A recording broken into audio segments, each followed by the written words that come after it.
one game away. Blow up. We're playing for something, man. We're playing for something. It's gotta mean something to you. It gotta mean something. Everything you got. Let's finish this. Do it, fellas. Let's go. Let's do it, fellas. Finish 2, 3. 1, 2, 3. Finish. You view this season as a failure? Oh my God. Okay, because I'm not that up.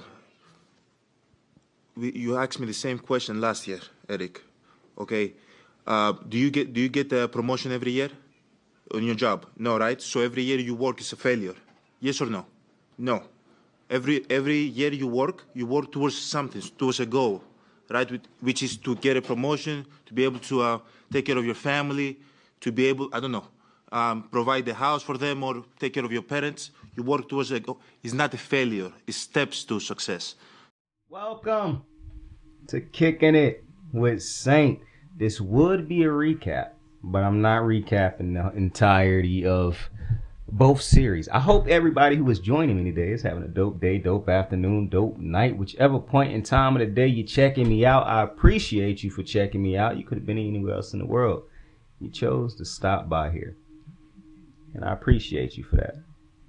A lot to talk about as far as the NFL, as far as the NBA. I am here to say that the NFL content will more than likely start back up this week. I was trying to let the NBA Finals get done doing what it's doing.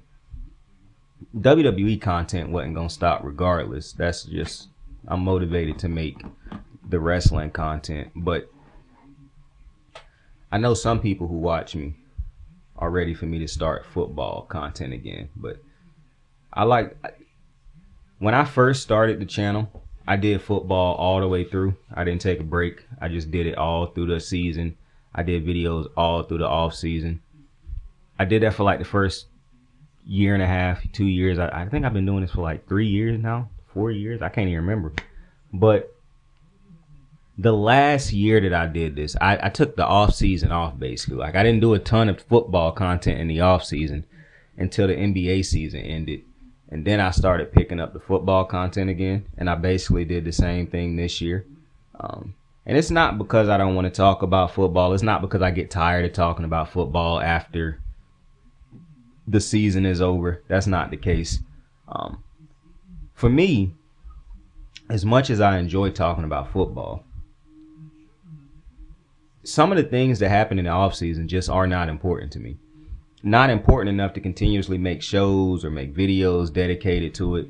And then, to me, a lot of the things that happen in the offseason, I don't feel like, oh, you late if you don't talk about it right now.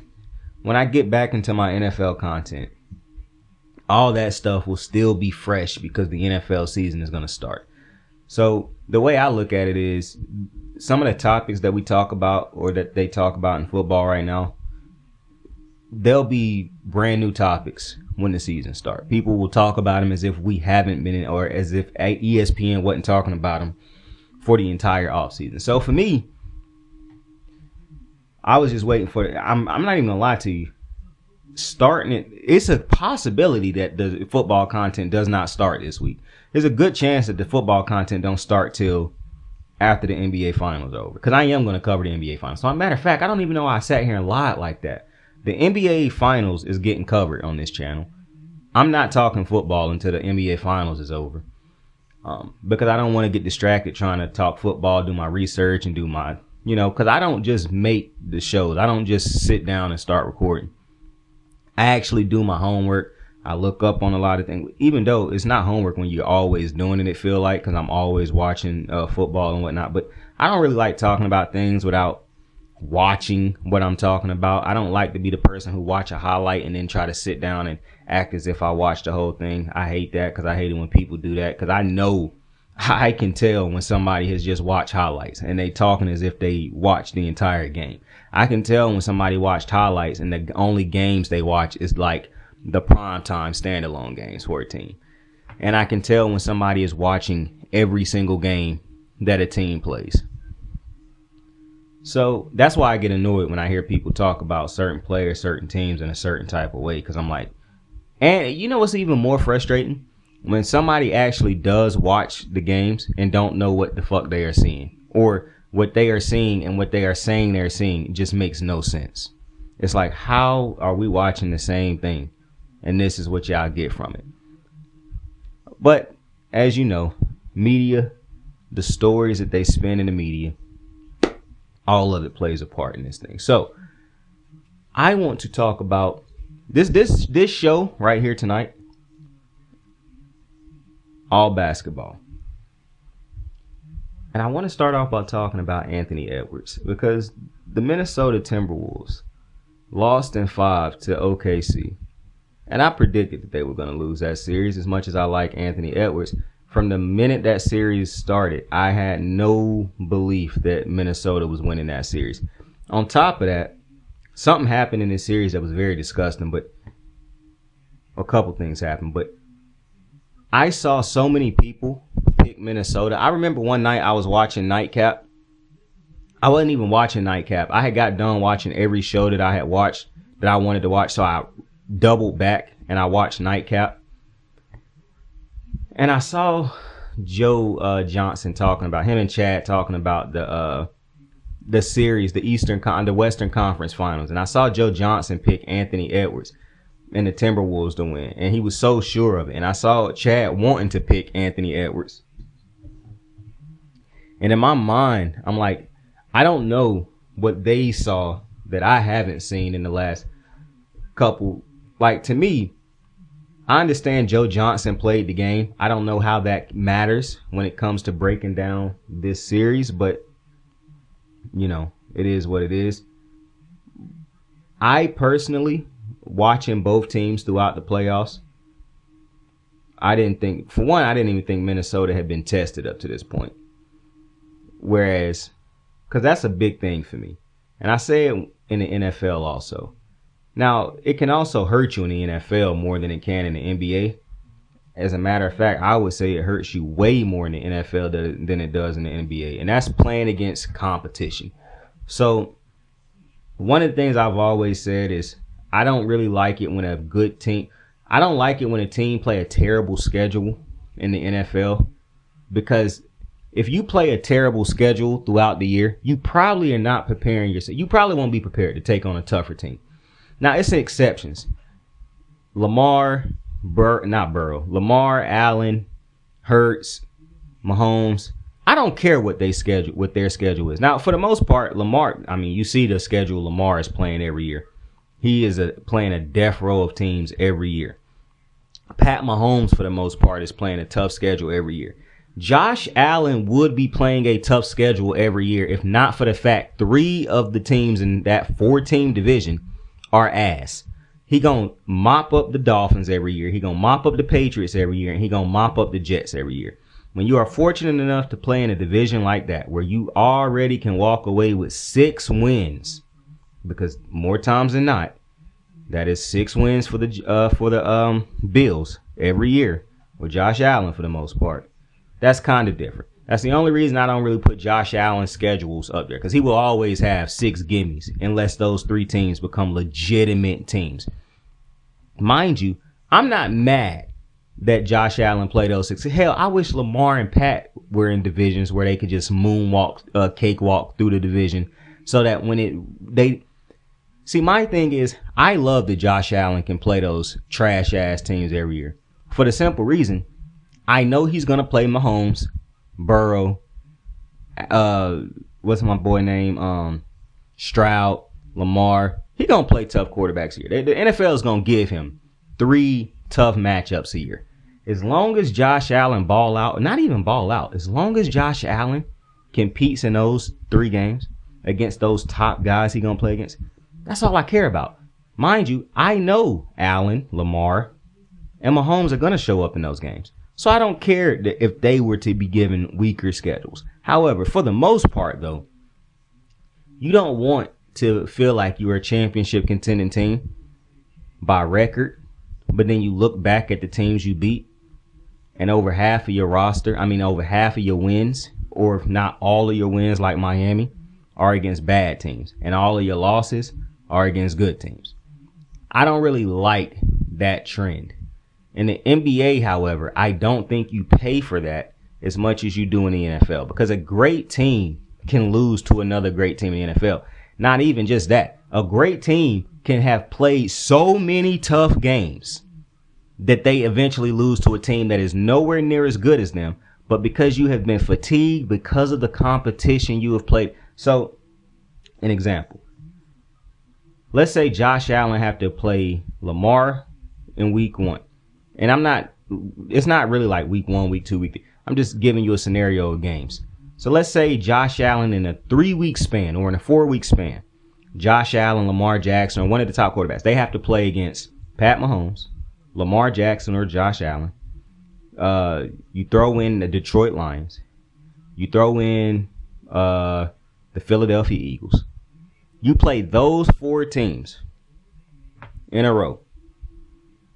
And then the next team you play, let's say, I don't want to pick somebody that's ultra ass. I'm trying to think. Pick any team that you think the Bills should beat, basically. And there's a good chance that they could lose that game because they've been fatigued from playing those other teams. And it's not the same fatigue as playing a row of trash ass teams that you probably not even going to be playing in the fourth quarter because you're going to be cakewalking these teams. It's a lot different when you go look at the Ravens roster. The Ravens schedule to start this year. Look at some of the Ravens schedules the last couple years. Look at how perfect example. Look at the sorry ass Steelers. I'm so happy I thought of this. The Steelers. Oh my God. So the Steelers, I always tell you, they're not a good team. But they keep playing bad. I don't even know how the Steelers keep getting this easy ass schedule. But the Steelers always start the season off playing against a bunch of terrible teams that they beat. And then in the back end of the season where all the tough games get lined up for them, L. Because they haven't been properly built to take on real competition. And when they do take on that real competition, they don't compete like they do. Now I know it's going to be a Steelers fan. Well, we beat the Ravens. Did you beat them last year when you needed to beat them? In either of those last 2 games against the Ravens, did you beat them when you needed to? Oh, we didn't beat the Bengals. Did you beat them last year when you needed to? When it's time for the Steelers to beat the tough teams in the last couple years, have they done it? That's all I want to know. Because if they haven't, which we know they haven't, please shut up and sit down. And one of the things that's really, this is not a football video, but to go back. The reason I say that is because I don't think that Minnesota played real competition to prepare for OKC. So some people say, well, they beat the Lakers and Luka and LeBron. The Lakers, to me, were not the team that everybody tried to make them out to be. See, the problem with this Lakers situation is that the sports media nowadays is filled with LeBron James dick riders. It's just no other way to put it. And with so many LeBron James apologists and dick riders in the media, their opinions and their voices drown out logic. They over talk people who actually have great points because they are always going to find a way to talk about why LeBron lost. And they're going to find not even just why he lost. They're going to blame somebody. But in this situation, the noise around the Lakers losing was so loud that it became Minnesota was this. They were this much better than the Lakers because of this and because of that. And so going into the next series, people said, oh, they definitely going to smoke Golden State. That's the biggest problem I had throughout these playoffs. That's the biggest problem. I'm not going to lie. Listening to so many analysts, in quotations, it was so many analysts that picked Minnesota to just squash Golden State before we knew Steph Curry got hurt. When Steph Curry was healthy, niggas was picking Golden State to get swept. People picked the Lakers to basically sweep Minnesota. People picked Minnesota to walk through OKC. These moronic ass fucking picks make no sense to me. And I just want to say this because I'm not a I told you so ass nigga.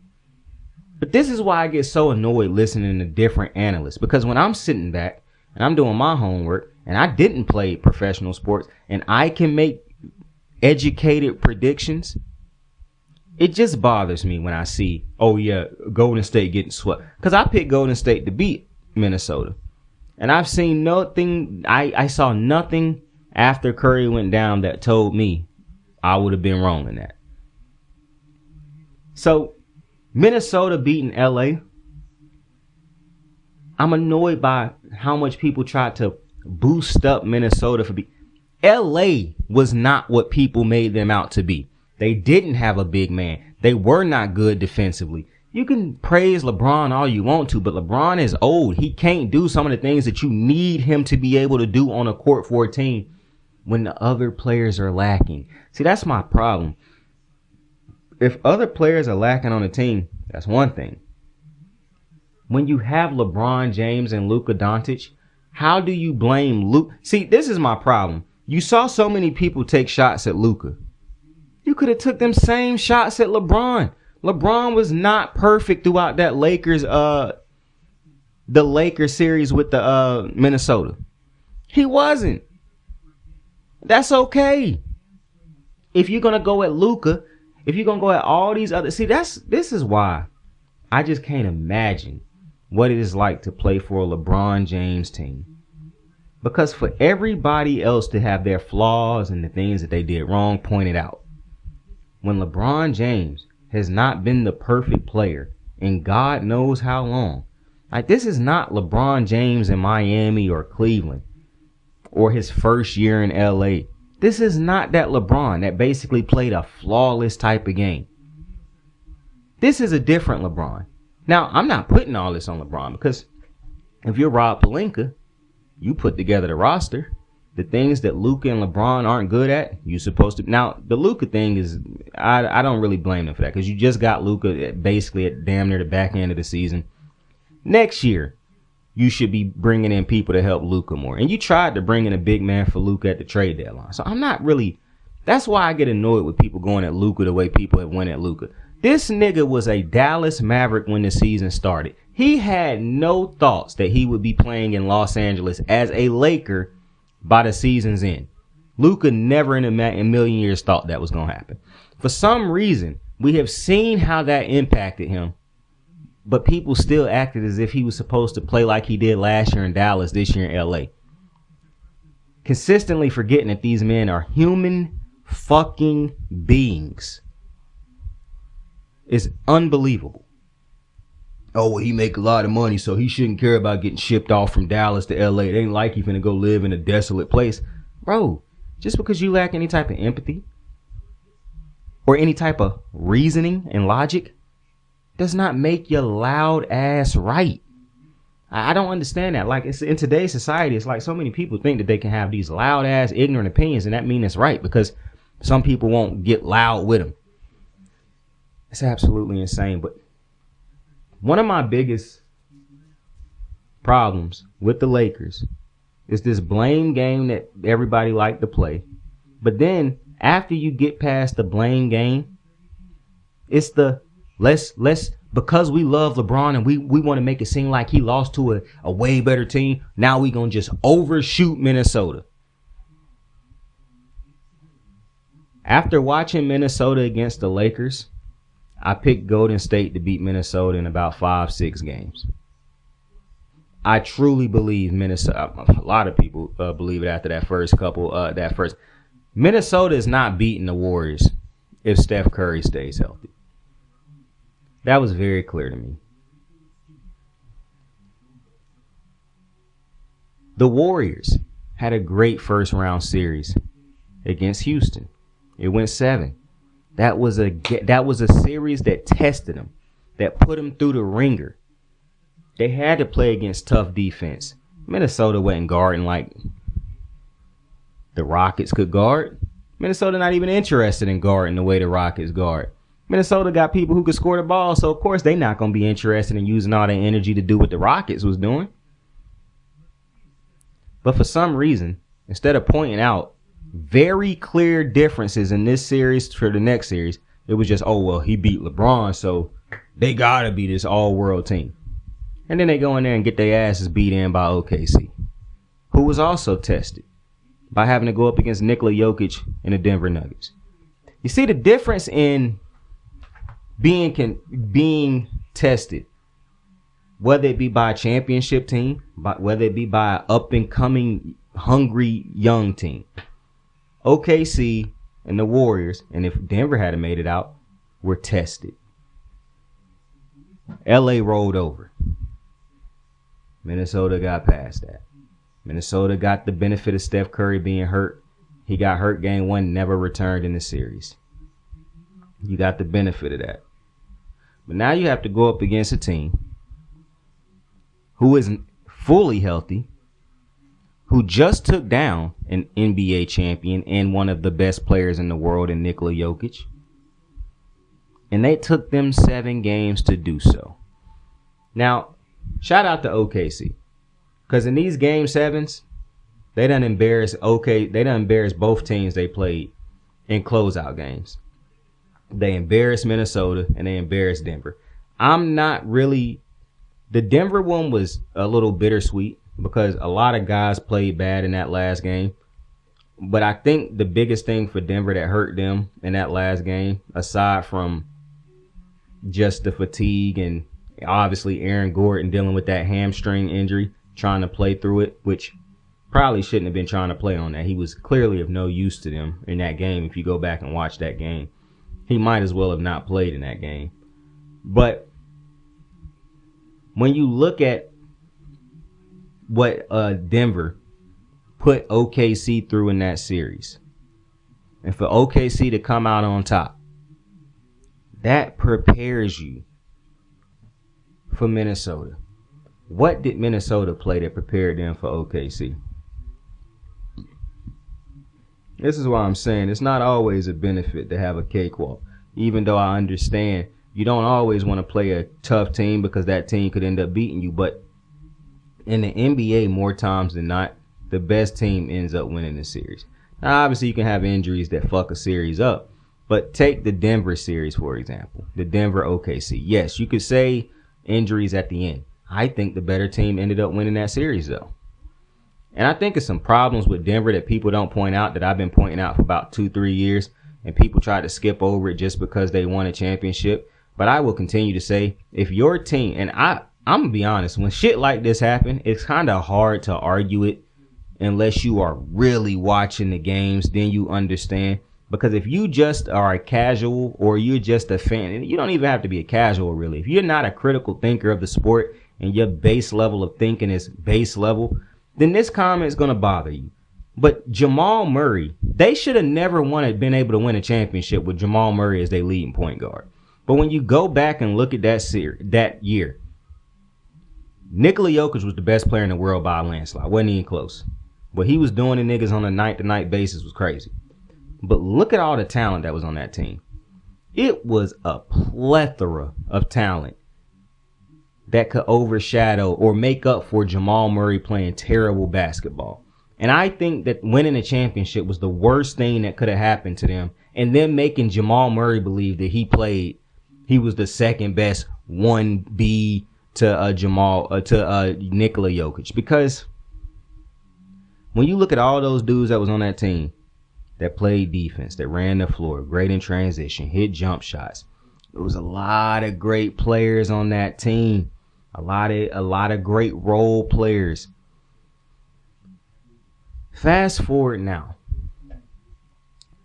The only great series you really can name for Jamal Murray, and I know he had one good game against OKC, but Jamal Murray's great games usually come, or his great series usually come against the Lakers. I don't know what it is that he really shines against LA, or his best games coming. I don't even think he played great against LA. He just ended up hitting these clutch shots against LA after playing like shit the entire game. But Jamal Murray to me reminds me of Jordan Poole. And I'm not saying he is bad as Jordan Poole, but I do not think he is anywhere near as bad as Jordan Poole. And Jordan Poole is not a bad player. But when you're trying to win a championship consistently, building a great foundation, Jordan Poole can't be on your team. Okay? If you got a Steph Curry, maybe you can get you a Jordan Poole for a year or two and try to make it work. If you got a Nikola Jokic on your team, you can get you a Jamal Murray and make that work for a year or two. But not even Steph and Nikola Jokic can go 2, 3, 4, 5 championships with two niggas like that. And I'm not trying to down them two dudes, but what I am saying is this. Fundamental basketball just don't exist at times for Jamal Murray. And that's a problem when your best player is so fundamentally sound. Jamal Murray become a black hole in some of the worst situations. Jamal Murray, I've seen him shoot his team out of games in the playoffs. We've seen him when he can't make shots, he becomes a useless player for the Nuggets. We've seen this. My only problem with Mike Malone ever was the leash that he gave Jamal Murray. Because in my opinion, Jamal Murray may be an all-star guard to some people, but I do not believe he is an elite point guard. I do not believe that. I'm going to put it to you like this. The year that they won that championship, I truly believe Jamal Murray could have been replaced by a lower level guard and they still win it that year. That's how important everybody else's roles were on that team that year. That's how great Nikola Jokic was that year. And I'm not taking shots at Jamal Murray. Just the type of way he plays the game a lot of times is not conducive to winning championships, which is why it's insane to some people, and to me at times, that they won it. But that's when you got to remember, Steph was able to find a way to win a championship with Jordan Poole. Nikola Jokic was able to find a way to win a championship with Jamal Murray. See, people will say stuff like, oh, J.R. Smith so bad. J.R. Smith, people try to use that one moment to rewrite the type of player he was. J.R. Smith played team basketball. Like, I hate it when niggas use J.R. Smith as they thing. Because when you look at J.R. Smith on these championship teams or the championship contending teams he played for, J.R. Smith played great basketball for those teams. He played defense. He wasn't a ball hog. He took the shots he was supposed to take when they needed him to take them. He swung it when he was supposed. Like, this notion that J.R. Smith just was a reckless basketball player once he got of age, like, it's crazy. I remember what he was in Denver. He still wasn't a reckless basketball player. They needed him to play the way he played in Denver when he was in Denver. I just think when you look, I think they need to trade Jamal Murray. That's the basis of all this. I think that the Nuggets window has not closed, because I do not think your window closes as long as you have Nikola Jokic, until they start making a lot of terrible franchise decisions. So the firing the coach don't really matter to me. Yeah, they got rid of Mike Malone, but who gives a damn? That's a great coach, and I understand that was a bad decision to fire him before the playoffs, yada, yada, yada. But to be completely honest with you, you still kept Nikola Jokic, and if Nikola Jokic is okay with the move, shit does not matter. You will find another coach. There are good coaches out there to be hired. My whole thing is, and I'm not trying to say that the coach wasn't important, because the coach was important, but to me, to get you back in a position to where you feel as though you will be a championship contending team, I think you got to trade Jamal Murray. I think that ship is run its course. However, what you don't do is what the Warriors did. Trade Jordan Poole for a fucking Chris Paul. Because that makes no sense. That makes zero sense. I would imagine Jamal Murray is not about to be traded for a 38-plus-year-old vet. I imagine that's not what's about to happen.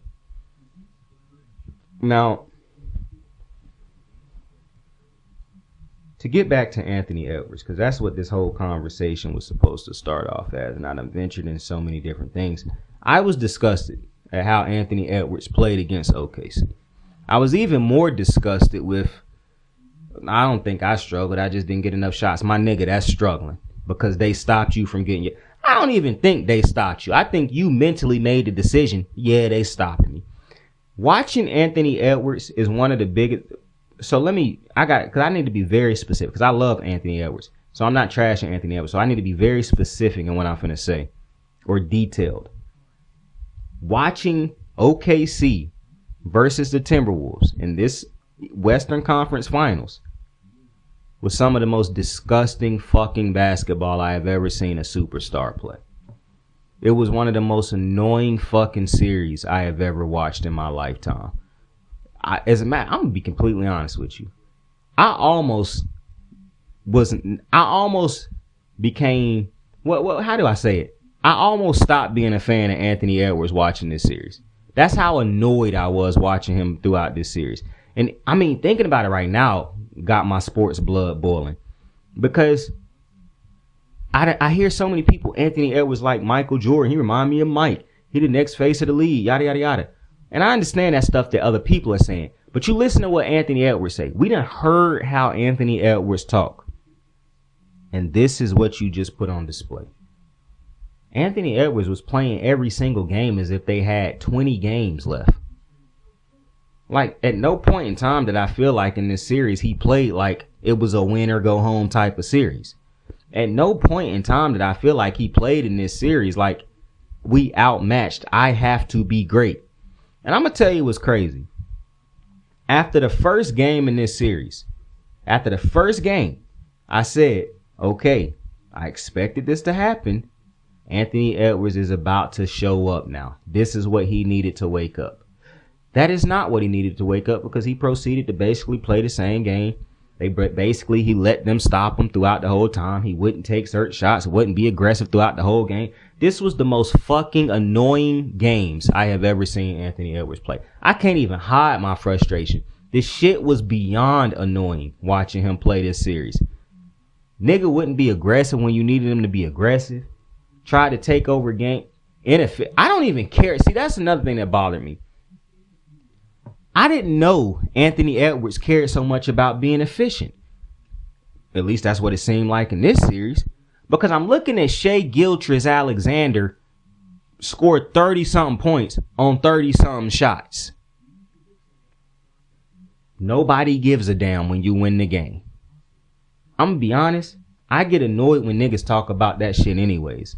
Oh, he needed to take this many shots. Like, one of the reasons I don't watch Nightcap a lot is because I don't agree with how Shannon Sharp's views on a lot of these athletes and his thoughts are. Like, I think he a old nigga type of that. And I guess that's why him and Chad Ocho work together so well. But it's just, he be so dead set in his way he think about things and break stuff down. And I just be completely opposed to that shit, bro. Because seeing the way Anthony Edwards played this fucking series, bro. Like, I was listening to Shannon talk about, who was it? They was breaking down a series. It wasn't this Anthony Edwards series, bro. I can't remember the series at the moment. Well, as soon as I remember it, I'm going to bring it back up, because then it'll all tie together and it'll make more sense.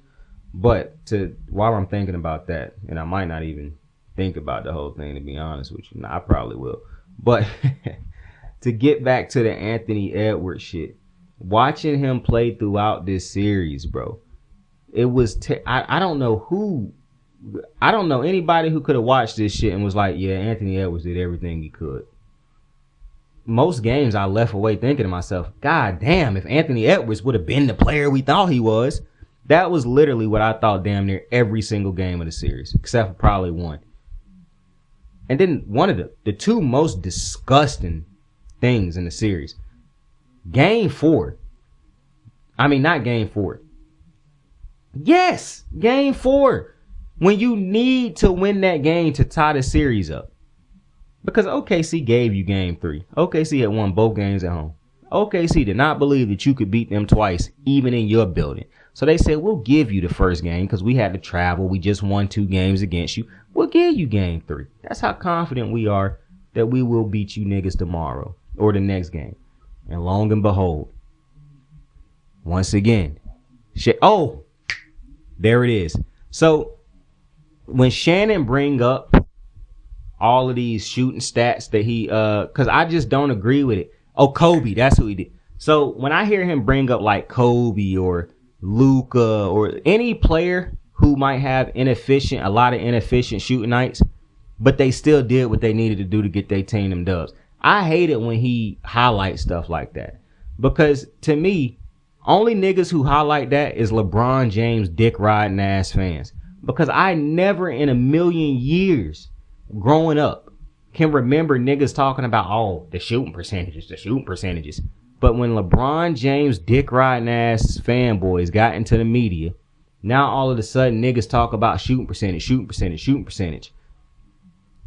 And I just don't want NBA players to be thinking about a fucking shooting percentage while you are out there trying to win a fucking game. Like, when you growing up and you hooping on the court, when did a nigga ever care about his shooting percentage? Bro, growing up, if you was playing pickup ball and you got the best hooper on the court on your team, nigga, you letting him shoot. You don't give a fuck how many times. And this is the problem. It's one thing shooting your team out of a game. It's a whole nother thing just not giving your team a chance because you won't shoot enough. I'm okay when niggas shoot their teams out of games at times. Except for certain niggas. I can't stand it when Jamal Murray do it. Call me a hypocrite. I'm never going to be okay with a nigga not shooting enough. You can, matter of fact, let me put it like this. A lot of times, you can argue or you can explain to me a nigga shooting his team out of a game, and I can be okay with that. You can explain to me why he had to take them shots, why he needed to take those shots, and I'll be okay with it more times than not. It is very hard to ever explain to me and make me agree that it was okay for a nigga to take this less amount of shots and your team lost, and now you trying to explain to me, well, you know, he had to only take this many shots because no. Kobe, Jordan, Bron, Curry, KD, think of any of the greats, Shaq, Magic, Kareem. Niggas is not going out like this, bro. They not. And that's what my problem with certain niggas is when they say, oh, well, you know, he had to shoot this many shots to get this many points. Who gives a fuck? That should never even be a topic of discussion because the game is not to be efficient. We praise Kevin Durant and niggas like that because they so efficient. And I hate that we do that. And I'm not trying to take anything away from Kevin Durant or anybody who is an efficient scorer. But you do notice that KD, and I hate that I'm going to say this, but it's just facts is facts. KD never won a championship without Steph Curry. Steph Curry is one of the leading niggas who will tell you, I don't give a fuck how many times. I remember this the story that Andre Iguodala was telling on his podcast with Evan Turner when they had Steph Curry on there the year that they won that championship, the last championship when Curry and them beat Boston. And I remember when he was telling the story about Draymond saying, man, you shooting us out the game, ain't you? And Curry looked at him and said, and I'm going to shoot that shit again. And that's why Steph Curry is a 4-time fucking champion. Because there's no fear in taking that shot. There's no fear in keep shooting. Because I'm Steph Curry, I have to keep shooting. Because the moment that I get gun shy, who am I relying on? Draymond to carry us? Clay to carry us? Poole to carry us? No, them niggas ain't 30. 30 gotta go out there and be willing to say, and 30 gotta be willing to have people say, man, he shot so inefficient, but we won. I don't know what led Anthony Edwards to play this series the way he played it, but it was very infuriating watching. And then I'm not one of them people who care how dudes act after a loss. I don't really do too much nitpicking with that. Like, when Cam lost the Super Bowl, people was mad at how he reacted. I wasn't. How else do you expect somebody to act after they just lost the Super Bowl? I wasn't mad at that at all.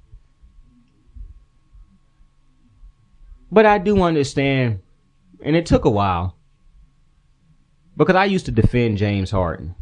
I used to always say, who give a fuck that he went to the club after the game? Y'all expect these niggas to sit at home and soak? It's not about sitting at home and soaking. And some of you niggas is still unrealistic with athletes.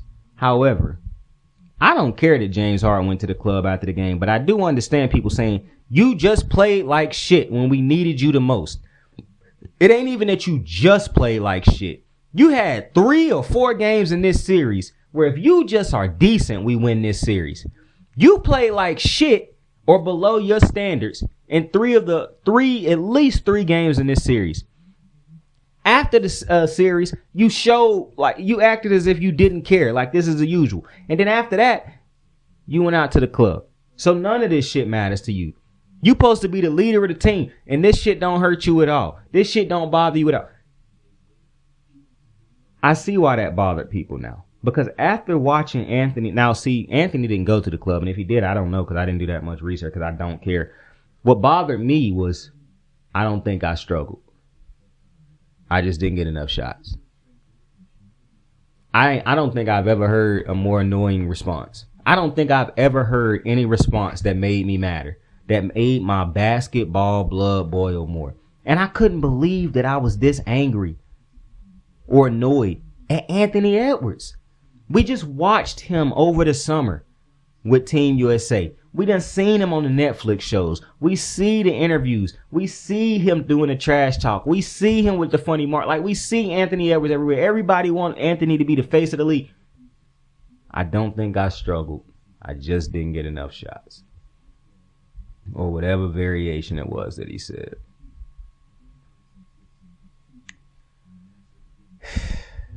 This is why I get annoyed when niggas consistently put people on pedestals that they haven't earned. Comparing him to Jordan, Kobe, and all these other niggas. He ain't even a champion yet. He ain't even been to a finals. And with the way he just... And I understand after he said, hey, I'm already motivated. I'm going to come back next year. But I don't care about next year. I don't. Because next year, every nigga that lost this year going to come back motivated. So how do I know that you more motivated than the next nigga that lost? What I do know is this. Next year, you could take and knock on wood, next year, somebody on your team or you could face an injury. What I do know is next year, somebody on your team's skills could diminish. What I do know is next year, other teams could get better while you don't get as better as those teams. So next year should have never mattered. This year should have mattered. And the fact that you played like that this year, and I'm not trying to hear, oh, OKC play such great defense and this and that. My nigga, once again, Anthony Edwards could have took 40 shots a game and made 3. He could have had a game where he shot 30-some shots and made 3 shots. I'm not going at him because he did what he needed to do against a great defense to try to win his team a game. 6 shots, 17 shots. Like, the shots that he was putting up and not going crazy, it was games where this nigga was not even, you wouldn't even know he was there in the first half in some of these games. It's so many games in this series where you can point to the game and say, Anthony Edwards didn't do shit this quarter. He didn't do shit this half. He didn't do shit this game. He wasn't good enough for us this game. If he had been better, we could have. You don't want that for Anthony Edwards. And I'm not trying to hear, oh, he a young star. My nigga. Anthony Edwards is young, yes, but the NBA got a way of maturing young niggas who are great very quickly. I'm not trying to hear Ja Morant young. I'm not trying to hear Ant Edwards young. I'm not trying to hear none of that shit. When you done accomplish some of the things and given the accolades and the adulation that some of these niggas have already gotten, I'm not trying to hear that shit. What I do know is Ja Morant is not going out the way Anthony Edwards just went out. Now, he might make the same goofy ass comments after the series, possibly, because I'm trying to remember. I saw Ja Morant. What comments was it that he made? I don't even know if them comments annoyed me when he said he don't think OKC was the better team or something like that. Ja got hurt though, so I see why he said what he said. Also, Ja Morant was going at OKC in a way that Anthony Edwards just wasn't. And I'm looking at it and I'm saying to myself, damn, I just watched before Ja got hurt, he went at these dudes.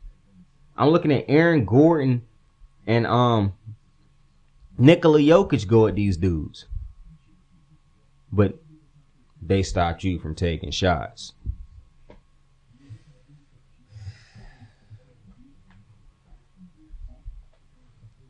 It just wasn't a good look to me. Moving on though, because we could be here forever. As a matter of fact, do I want to split the show? Yeah, I'm going to split the show.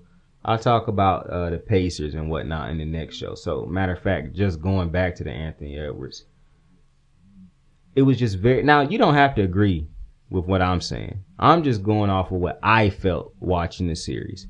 Some people might feel like it was nothing, Anthony, but that's really going to annoy me because we would never say. I know LeBron James apologists would say, well, it's nothing LeBron could do. But a real fan is not giving Kobe that excuse. We're not giving Curry that excuse. We're not giving LeBron that excuse. We're not giving KD that excuse. When KD looked like they was stopped him against the Clippers that year, Kevin Durant said, I'm Kevin Durant, and came out and balled out. Like, at no point in time do I feel like in this series we had I'm Anthony Edwards. Yeah, he had a good game 3. Once again, OKC clearly did not give a flying fuck about that game. It was an embarrassing series. And shout out to Shai, because I'm getting sick and tired of niggas saying, oh, he a free throw merchant. I think it's very interesting that you niggas feel this way about Shai, but niggas loved James Harden. And James Harden ain't nowhere near what Shai has been in the playoffs for his team. Shai willing to take 40 shots and only hit 10 of them, as long as he can get his team a win. See, Shai is not okay with losing and having more bullets in the chamber. Shai said, if I'm going to lose, bro, this clip going to be emptied. This clip is going to be emptied. You can't say the same thing for some. That's all I'm saying. So I respect Shai. I don't care that niggas was calling him a free throw merchant and all this other type of nonsense. It's really funny to me that niggas still calling him that anyways. Like I said, niggas idolize James Harden. Niggas was saying he was better than Steph Curry. Curry was robbing him of awards. Fast forward. I've never been confused at the type of players that y'all like. And you know, I'm gonna touch on this well, I'm not gonna touch on it because the next episode is gonna be a lot of this. I am talking about Tyrese Halliburton and I think Tyrese Halliburton was snubbed on Eastern Conference MVP. I just want to let you know that. Pascal played a great series, but to me, Tyrese was the driving force of that team. And I really don't like that he just got snubbed of that MVP. Because I'm really sick and tired of these niggas who vote for these awards in the NBA. Like, the niggas who voted Andre Iguodala, that's never going to not bother me. That Andre Iguodala won a finals MVP. This is why I say we got to figure something out. Because fans who sit at home and watch the game, or pencil-pushing ass niggas who think they know everything about the game, voting for Andre Iguodala to win MVP, when if you take Steph Curry off of that fucking team, they get swept. You can give Andre 10 more points to his average and take off 5 or 10 points to LeBron's average. Them niggas is still getting swept if you take Curry off of that team. How anybody could have watched that series and thought to themselves, Andre Iguodala is the MVP of the finals, is mind-numbing to me. I think that was one of the times that made me realize the media ain't shit. Because it's no shot that should have happened. That's another thing where I hate narratives. Because do you think they would have ever done that to LeBron? Do you think they would have ever done that to Jordan? For some reason, when niggas come out of nowhere that niggas don't expect to be great, they hoe them. Like they hoeing Tyrese. Niggas started hoeing Nikola Jokic. You remember before he won a championship, oh, we can't keep giving him MVP. How is him not winning the championship dictating him not being able to win MVP? They doing the same shit to Lamar Jackson. How is Super Bowls any correlation to a nigga winning a season MVP? I will never understand it. How the media can consistently say, oh, well, you know, we keep giving him MVP, but he ain't winning the champ. Nigga, that's a team award. I'm so sick and fucking tired of people saying, oh, well, we keep giving him MVPs, but he ain't winning a championship. Winning an MVP and winning a championship is not a correlation. It might be dudes who won MVPs and won championships. That's great. That's great. Those are not things that should be correlated. A regular season MVP, you win a MVP based off what you did in the regular season, not based off of what you did in the playoffs. So I'm getting real sick and fucking tired of people combining the two, because what you win if you have success in the playoff. For one, I just want to throw this out there. You can go through the history of the NBA. It's a lot of great niggas who done put great efforts in the playoffs who ain't never won a championship.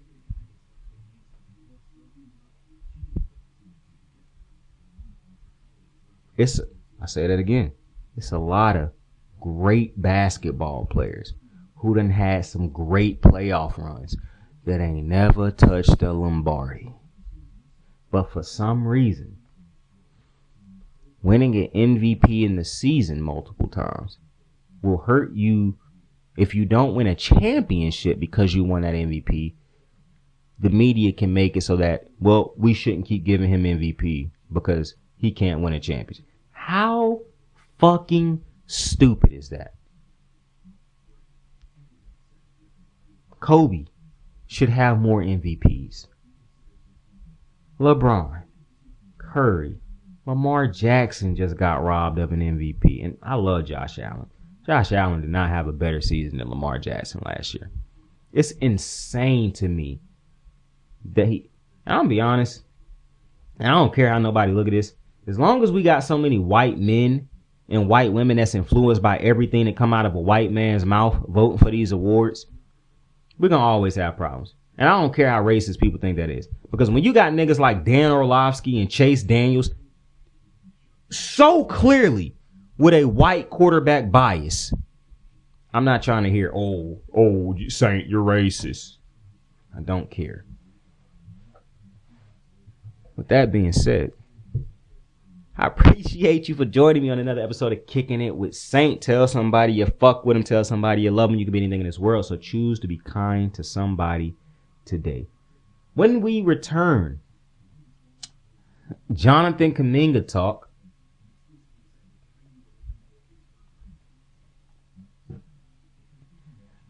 Pacers talk. New York Knicks talk. And some more NBA Finals talk. That's the next one. I should mention, though, tomorrow is Monday, and I do have a lot of things to do tomorrow. However, the most important thing that I have to do tomorrow is Monday Night Raw.